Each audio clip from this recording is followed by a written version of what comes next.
नमस्कार दोस्तों, चलिए आज थोड़ी सी बात उस मुद्दे की भी कर लें जो मुद्दा इन दिनों में हम सब लोगों के जहन पर बुरी तरह से सवार है, एक शैतान की मानिंद।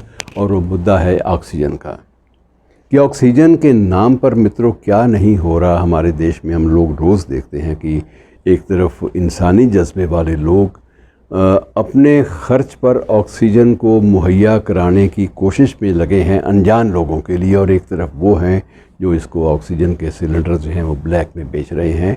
दोनों तरह के लोग हैं, एक तरफ शैतानी जो ताकतें हैं वो भी अपना काम किए जा रही हैं, और एक तरफ जो इंसानी ताकतें हैं, जो इंसानी जीवन मूल्य हैं, वो भी अपना बल दिखा रहे हैं। मित्रों, इस प्रश्न को ज़रा समझ लेना चाहिए। ये चलता रहेगा, बुराइयों का सिलसिला और अच्छाइयों का सिलसिला। ये लड़ाई सदियों से चली आ रही है और ये आगे भी जारी रहेगी। और मित्रों, सबसे बड़ी बात यह है कि अगर हम ऑक्सीजन को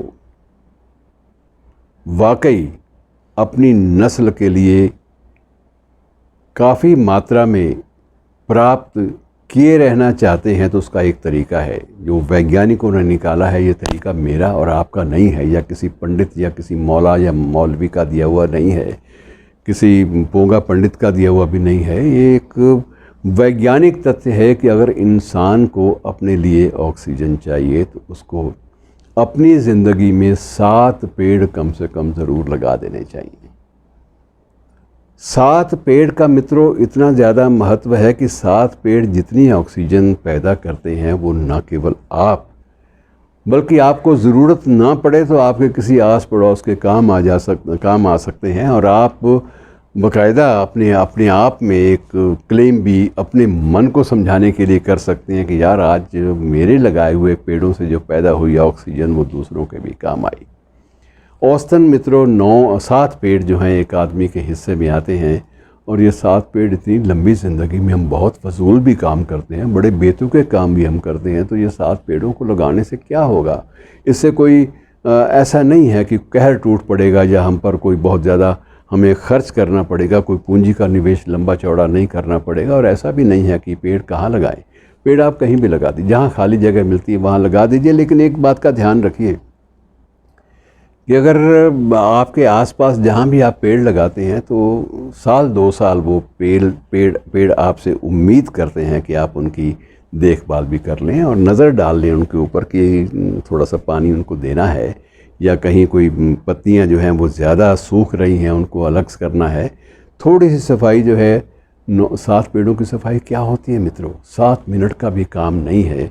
अगर इतना सा फ़ैसला हम ले लेते हैं तो ये हमारी अपनी ज़िंदगी के लिए और हम अपने आसपास के परिवेश की ज़िंदगी के लिए एक बहुत नायाब फार्मूला है, जिसमें ना कोई मुसीबत ज़्यादा इन्वॉल्व है और ना ही कोई पूंजी ज़्यादा इन्वॉल्व है। थोड़ी सी मशक्क़त, और वो भी एक कह सकते हैं कि चुटकी भर मशक्क़त चाहिए और आपकी ज़िंदगी जो है वो हरी भरी हो सकती है।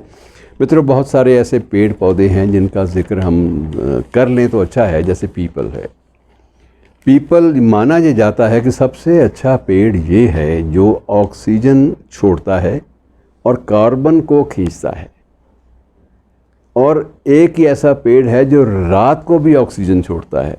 बाकी पेड़ तो रात को नहीं छोड़ते। अब पुराने ज़माने में लोग पीपल को पानी देते थे, और कई लोग कहते थे कि जी ये श्राद्धों के दिनों में पितरों को पहुंच जाता है पानी दिया हुआ, और सुबह सुबह पानी दे पीपल को तो आदमी को बड़ा पुण्य मिलता है, सवाब मिलता है। लेकिन इसके जो तह में जो बातें हैं उनको हम भूल जाते हैं कि पीपल की जड़ों में पानी डालने का मतलब ये है कि हम ऑक्सीजन के एक प्लांट को ज़िंदा रखने के लिए मशक्क़त कर रहे हैं, और इससे बड़ा पुण्य का काम और क्या हो सकता है। तो आपकी सोच जब इस दिशा में जाएगी तो आपको उपलब्धियां जो हैं बहुत ज़्यादा आपके खाते में दर्ज होंगी।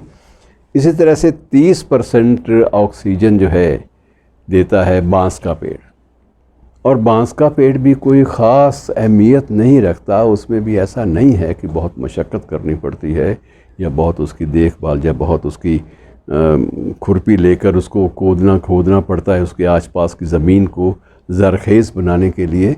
कुछ भी नहीं मांगते ये पेड़। ना पीपल मांगता है आपसे पानी, आप देंगे तो आपको पुण्य मिलेगा, नहीं देंगे तो पीपल अपने आप अपना गुजारा कर लेगा, वो ज़मीन से पानी खींच लेता है। और यही बांस की है। पुराने वक्त में लोग कहते थे, ये फेंग शुई वाले और जो दूसरे जो लोग हैं वो भी ये कहते हैं कि बांस का पेड़ लगाने का मतलब ये है कि आपके घर में सुख और समृद्धि दोनों आएंगे, आपके घर में पैसा ही बहुत आएगा। कई लोग चलिए पैसे के लालच में सही, सुख समृद्धि के लालच में सही आप बांस का पेड़ लगाइए तो सही, लेकिन ये यकीनी बात है कि बांस का पेड़ ऑक्सीजन पैदा करने में पीपल के पेड़ को थोड़ा सा पीछे छोड़ जाता है, थोड़ा सा और आगे चला जाता है।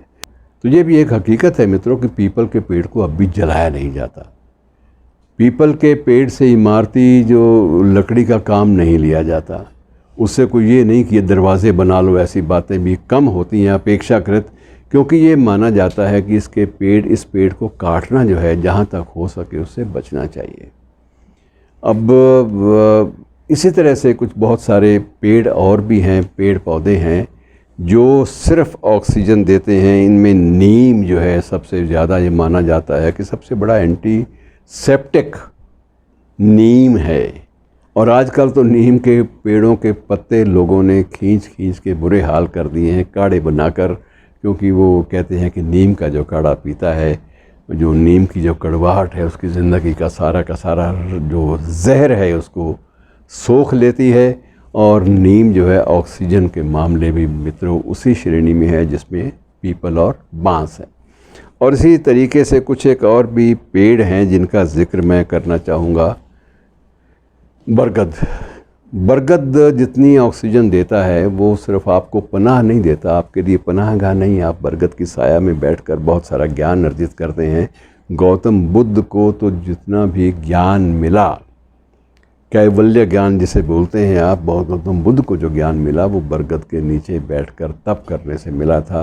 और ये भी एक उसमें एक कोण है, एक सोच का एक नज़रिया है कि तप करने वालों को एक ऐसी छाया भी चाहिए जिस छाया में सिर्फ ज़िंदगी को ऑक्सीजन जो है निरंतर मिलती रहे, इसलिए उसके नीचे तप करना भी अच्छा माना जाता है। कोई भी साधना करना, तप करना, चिंतन करना, पढ़ना, ये सब चीज़ें बहुत ज़रूरी हैं।